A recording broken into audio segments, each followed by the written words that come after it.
Hello, it's Jeremy with this week's market update from Advent Partners. 24 years ago, I was in the fourth grade.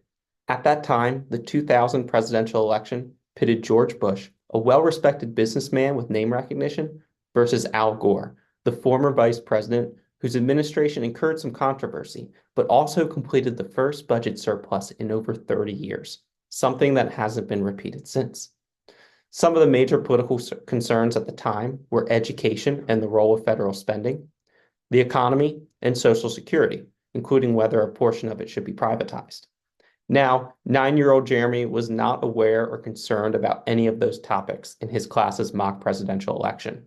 Actually, I had to Google what those topics were today, because last week we got the results of the 2024 presidential election. And with the political uncertainty in the rearview mirror, the S&P 500, NASDAQ, and Dow Jones each roared to an all-time high to close the week. In the wake of the election results, specific sectors rallied in anticipation of the promises made by the Trump administration in recent months, while others, specifically those with significant overseas manufacturing, dropped in anticipation of those same promises.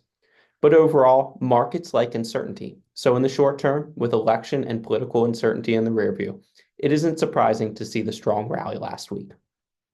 In what would be major news any other week except for last week, the Federal Reserve cut interest rates by 0.25% in response to cooling inflation.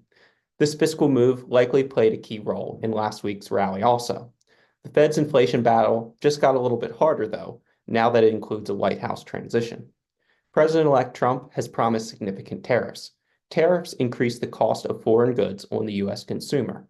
And even if manufacturing is shifted onto U.S. soil, manufacturing at home is more costly than abroad.